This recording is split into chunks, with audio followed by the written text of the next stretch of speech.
ఓం నమో నారాయణాయ.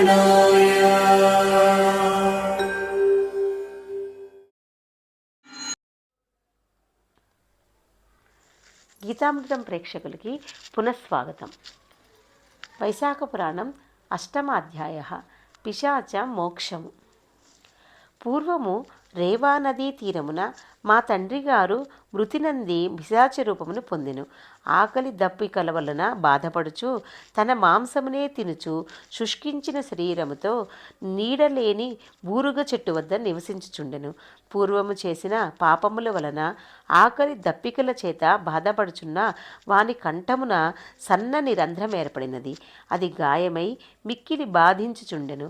దగ్గరలోని చెరువులోని చల్లని నీరు కూడా త్రాగగానే కాలకూట వృషము వలె బాధించుచుండెను.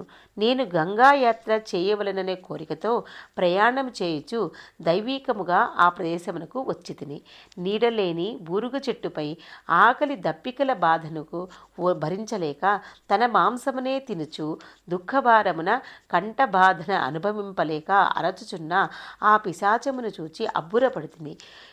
ఇదేమి అద్భుతమా అని అనుకుంటుని. పిశాచ రూపమున ఉన్న అతడు నన్ను చూసి చంపవచ్చును, కానీ నా ధార్మిక ప్రవర్తనా బలము వలన నన్నేమీ చేయలేకపోయాను. నేనును వారిని చూచి జాలిపడి, ఓయి భయపడకము, నీకు నా వలన ఏ భయమూ రాదు. నీవెవరువు? నీకిట్టి బాధ కలుగుటకు కారణమేమి? వెంటనే చెప్పుము, నిన్నీ కష్టము నుండి విడిపింతునని పలికితిని. నేనతని పుత్రుడనని అతడుకు తెలియదు. నేనును నా తండ్రి అని గుర్తింపలేకపోతుంది. అప్పుడా పిశాచ రూపమున్న అతను ఇట్లు పలికెను, నేను భూవరమను పట్టణమున వసించు మైత్రుడను వాడను, సంకృతి గోత్రము వాడను, అన్ని విద్యలను నేర్చిన వాడను, అన్ని తీర్థములందు స్నానం చేసిన వాడను, సర్వదేవతలను సేవించిన వాడను. కానీ నేను వైశాఖ మాసమున అన్నదానం ఎవరికీ చేయలేదు. లోభమును కలిగి ఉంటిని. ఆ కాలమున వచ్చిన వారికి భిక్షనైనా ఇయ్యలేదు. కావున నాకు ఈ పిశాచ రూపము కలిగినది. ఇది నా ఈ దుస్థితికి కారణము. శృతదేవుడను పుత్రుడు నాకు కలడు. అతడు ప్రసిద్ధి కలవాడు. వైశాఖమున కూడా అన్నదానము చేయకపోవట చేత నేనిట్లు పిశాచ రూపమును పొందితినని, నేనిట్లు బాధపడుచున్నానని వానికి చెప్పవలేను. నీ తండ్రి నర్మదా తీరమున పిశాచమై ఉన్నాడు, సద్గతిని పొందలేదు, బూరుగ చెట్టుపై ఉన్నాడు, తన మాంసమును తానే తినుచున్నాడు, బాధపడుచున్నాడని చెప్పుము. వైశాఖ మాసమున వ్రతమును పాటించుచు నాకు జలతర్పణమునిచ్చి సద్బ్రాహ్మణునకు అన్నదానము చేసినచో నేను ఈ బాధ నుండి విడిపోయి శ్రీ మహావిష్ణు సాన్నిధ్యమును పొందుదును. కావున ఆ విధముగా చేయమని వానికి చెప్పుము. నా యందు దయవుంచి నాకు ఈ సాయమును చేయుము. నీకు సర్వశుభములు కలుగునని చెప్పుము అనుచు ఆ పిశాచము పలికెను.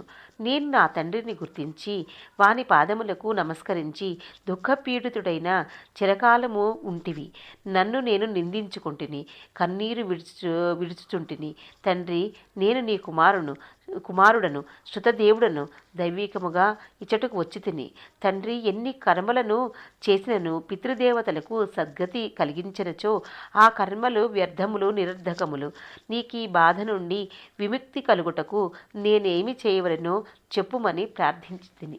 అప్పుడు నా తండ్రియు నన్ను గుర్తించి మరింత దుఃఖించెను. కొంతసేపటికి ఊరడిల్లి మనస్సు కుదుటపరుచుకుని ఇట్లనెను, నాయన, నీవు తలచిన యాత్రను పూర్తి చేసుకుని ఇంటికి పొమ్ము. సూర్యుడు మేషరాశియందు ఉండగా వైశాఖ పూజను చేసి అన్నమును శ్రీ మహావిష్ణువునికి నివేదించి ఉత్తమ బ్రాహ్మణునికి దానమిమ్ము. అందువలన నాకే కాదు మన వంశము వారంతటికి ముక్తి కలుగును. కావున అట్లు చేయమని చెప్పెను. నేనును నా తండ్రి ఆజ్ఞను అనుసరించి యాత్రలను చేసి నా ఇంటికి తిరిగి వచ్చి తిని మాధవునకు ప్రీతికరమైన వైశాఖ మాసమున వైశాఖ వ్రతమును చేయుచు నా తండ్రి చెప్పినట్లుగా శ్రీ మహావిష్ణువును పూజించి నివేదించిన అన్నమును సద్బ్రాహ్మణునకు దానమిచ్చి తిని. అందువలన నా తండ్రి పిశాచ రూపము నుండి విముక్తుడై నా యొద్దకు వచ్చి నా పితృభక్తికి మెచ్చి ఆశీర్వదించి దివ్య విమానమునెక్కి విష్ణులో స్వర్గలోకమును చేరి అచట శాశ్వత స్థితిని పొందెను. కావున అన్ని దానములలోకి కూడా అన్నదానము ఉత్తమము. శాస్త్రముల ఎందును ఇదియే చెప్పబడినది, ధర్మయుక్తమైనది. సర్వధర్మసారమే అన్నదానము. మహారాజా, నీకింకేమి కావలయునో అడుగుము, చెప్పెదనని శృతదేవుడు శృతకీర్తి మహారాజుకు వివరించెను. ఈ విషయమును నారద మహర్షి అంబరీష మహారాజుకు చెప్పెను. వైశాఖ పురాణము 8వ అధ్యాయము సంపూర్ణం.